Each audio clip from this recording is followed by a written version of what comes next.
বিদেশিদের সাথে ফাইজলামি করতে খুব পছন্দ করে। অসাধারণ একটা ভিউ, কোরিয়ান রেস্টুরেন্টের সেট মেনু। 90%ই বর্তমানে এরকম ব্যবস্থা চলতেছে। প্রতিদিন সকালে যেমন সূর্য উঠতেছে ঠিক তেমনই আমিও প্রতিদিন সকালে একই রুটিন ফলো করতেছি গত 1 মাস ধরে। প্রত্যেক দিন নতুন চিন্তা নতুন ভাবনা নিয়ে বের হই, কিন্তু দিন শেষে আশাহত হয়ে ফেরত আসতে হচ্ছে। তবুও থেমে যাওয়ার কোনো উপায় নেই, আজকেও যথারীতি বের হতে হবে। এখন গতকালকে একটু তাড়াতাড়ি ফেরত এসেছিলাম, যার কারণে পার্কিংয়ে জায়গা পাই। গাড়িটা মোটামুটি রোদ্রে নেয়, বাইরে যে কী পরিমাণ তাপ, আর বিশেষ করে বুসানে গরম আসলেই প্রচুর। খিয়ঙ্গিতে এতটা গরম নাই, গত 3 বছর তো আসলে ওই সাইডেই ছিলাম। তো বুসানের এই অঞ্চলটা পুরো বাংলাদেশের ফ্লেভার। আজকে গাড়িতে বসে একটু শান্তি পেলাম, গাড়িতে টোটালি কোনো হিট নাই, কারণ গাড়িটা আজকে পার্কিংয়ে ছিল। যাই হোক, আজকে যাব হচ্ছিল ইয়াংসান অফিসে। এখান থেকে 21 কিলোমিটার দূরে, যেতে সময় লাগবে হচ্ছে 27 মিনিট। তো দেরি না করে চলুন আমরা ড্রাইভ শুরু করে দিই।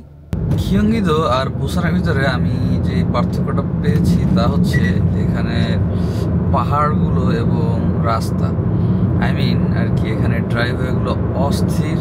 ড্রাইভ করার সময় এই যে এরকম পাহাড় মেঘ দেখা যায়, যেটা আমার কাছে খুবই দারুণ লাগে। খিয়ঙ্গিতে হচ্ছে এরকম এক্সপ্রেসওয়েগুলোতে ড্রাইভ করার সময় শুধুমাত্রই বিল্ডিং, চারপাশ ফাঁকা এগুলো, কিন্তু বুসানের চারপাশের প্রকৃতিটা অনেক সুন্দর। মূল কথা হচ্ছে কোরিয়ানরা আসলে বিদেশিদের সাথে ফাইজলামি করতে খুব পছন্দ করে। 90% না, 50%-এর উপরে ম্যাপে যেখানে অফিস দেয়া সেখানে আসলে ঠিক এরকম একটা কাগজ ধরিয়ে দিবে, বলবে যে অফিসটা এখানে নাই, এখান থেকে অন্য জায়গায় চলে গেছে। তাহলে ভাই আপনার ম্যাপে সেটা মার্ক কেন করেন না? এমনিতেই এই সময়টাতে সকলের মন মানসিকতা থাকে খারাপ, আর তারপরে এরকম একটা জায়গাতে এসে যখন শুনতে হয় অফিসটা এখান থেকে নাই, আবার অন্য জায়গায় যেতে হবে। আমার তো যাই হোক মোটামুটি আল্লাহর মতো একটা গাড়ি আছে, তাই একটু সুবিধা আছে। আমি চাইলাম আবার 2.5 কিলোমিটার দূরে চলে যাচ্ছি, কিন্তু 99% লোকেরই তো সেই জিনিসটা নাই। তাদেরকে আবার এখান থেকে বাসে, ট্যাক্সিতে, মেট্রোতে, মানে কি বলবো, বলার ভাষা নেই। ইয়াংসাং নতুনবুতে আসলাম, তো এখানে যে দেখলাম বাইরে 3-4 জন ভিয়েতনামি বা কম্বোডিয়ান বসা ছিল, ভিতরে আর কেউ ছিল না। ভিতরে গেলাম, যে আইডি কার্ড জমা দিলাম, আইডি কার্ড চেক করলো, চেক করে বলতেছে কোনো মেসেজ নাই। তাহলে মোটামুটি বুসানের 3 নতুনবু, ইয়াংসানের এটা 4টা দেখা হয়ে গেছে, কোথাও কোনো মেসেজ নাই। ইয়াংসানে এক বড় ভাই থাকেন, মশুর ভাই। তো মশুর ভাইয়ের কাছে এসেছিলাম হলো আরও 2 বছর আগে। যারা আমার ভিডিওগুলো দেখেছেন তারা জানেন, ওই যে প্রথম ডলফিন মাছের খেলা যে ভিডিও, সেটা কিন্তু ইয়াংসানে আসার পরে গিয়েছিলাম। যাই হোক, তার কোম্পানি এখান থেকে 16 কিলোমিটার দূরে, তার সাথে দেখা করব, যেতে সময় লাগবে 20 মিনিটের মতো। ভাইয়ের সাথে দেখা হলো, কিছুক্ষণ তার সাথে কথা হলো, অনেক বছর পরেই দেখা হয়েছে। তো এখান থেকে চলে যাব হচ্ছিল সাংওয়ান নদংবুতে, যেটা হচ্ছে 58 কিলোমিটার, 56 মিনিট সময় লাগবে, কারণ পুরো এক্সপ্রেসওয়ে দিয়ে যাওয়া যাচ্ছে। তো এখন সাংওয়ান নদংবুতে যাব। সামনের ভিউটা দেখতে পারতেছেন, জাস্ট অসাধারণ একটা ভিউ। এটা পুরো একটা পাহাড়ের উপর একটা ইন্ডাস্ট্রিয়াল এরিয়া, আর ওই যে কিছু অ্যাপার্টমেন্ট আছে আর কি, এইখানে যারা কাজ করে তারা ওইখানে থাকে। আর সামনে বিশাল বিশাল পাহাড়ের স্তর, একটার পরে একটা। আসলে বুসান এরিয়াটা খুবই সুন্দর। ইয়াংসান থেকে মোটামুটি 60 কিলোমিটার ড্রাইভ করে আসছি সাংওয়ান নদংবুতে। তো সাংওয়ান নদংবুতে আসার পরে আমাকে জিজ্ঞেস করতেছে সিএনসি কাজ করব কি না। তো আমি তো সিএনসি কাজ করতেই আগ্রহী। তারপরে বললো যে এটা কিন্তু জুগান ইয়াগান আর কি, ডে নাইট কোম্পানি। তারপরে বললাম আচ্ছা সমস্যা নেই, বর্তমান যে পরিস্থিতি আসলে খুব বেশি চয়েস দেওয়ার অপশন নাই, ডে নাইট করার ইচ্ছা নাই, কিন্তু বুঝতেই পারতেছেন কি পরিমাণ দৌড়াদৌড়ি করতেছে, কিন্তু কোথাও কোনো মেসেজ পাওয়া যাচ্ছে না। তো বললাম আচ্ছা কোম্পানি মেসেজ দিতে, তো মেসেজ দিছে, এখন সেই কোম্পানিতে যাচ্ছি। তো প্রচণ্ড ক্ষুধা লাগছে, এখন 1টা বাজে, তো আগে দুপুরে খাওয়া দাওয়াটা করবো, তারপরে অফিসে যাব। এটা একটা কোরিয়ান রেস্টুরেন্ট, আর এখানে খাবার অর্ডার করছি হচ্ছিল স্যাংসং জংশিক, দাম হচ্ছে 10,000 won।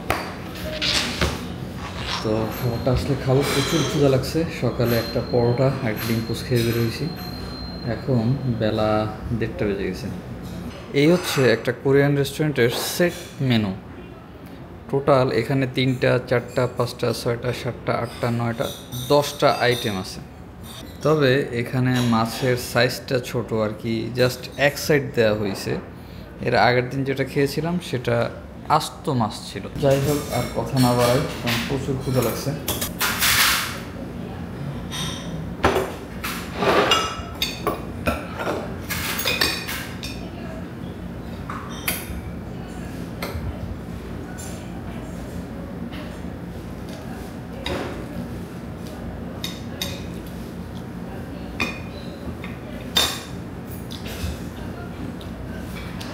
এদের মাছ ভাজিটা অসাধারণ। আমার গাড়ির সামনে এই গাড়িটা রাখা ছিল, তাই ফোন দিলাম, এখন গাড়িটা সরাচ্ছে, তারপর আমি আমার গাড়ি নিয়ে বের হব। আর কোম্পানি এখান থেকে 6.6 কিলোমিটার, যেতে সময় লাগবে 11 মিনিট। অনেক খোঁজাখুঁজি এবং অনেক কষ্টের পরে কোম্পানি ঠিকই খুঁজে পেয়েছি।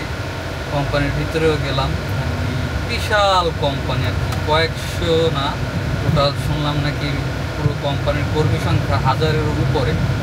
কিন্তু এখানে সিস্টেম করা আগে থেকে, দ্যাট মিনস আর কি লোক আগে থেকে সেট করা আছে, তারাই ঢুকবে আর কি, আননোন পার্সন ঢুকতে পারবে না। এই হলো কোম্পানির অবস্থা। আর কোরিয়াতে 90%ই বর্তমানে এরকম ব্যবস্থা চলতেছে, যাদের পরিচিত লোক আছে কোম্পানিতে আগে থেকে সেট করা, তারাই ঢুকতেছে, আর যাদের পরিচিত লোক নেই তারা এরকম মেসেজ পাচ্ছে, যাওয়ার পরে তাদের মেসেজ ক্যান্সেল হচ্ছে। এইভাবেই চলতেছে, জানি না কি হয় আর কি সামনে।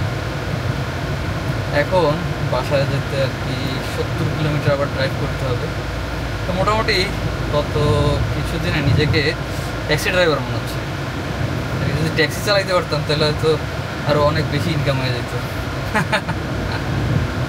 কোরিয়াতে সেই সুযোগ নাই।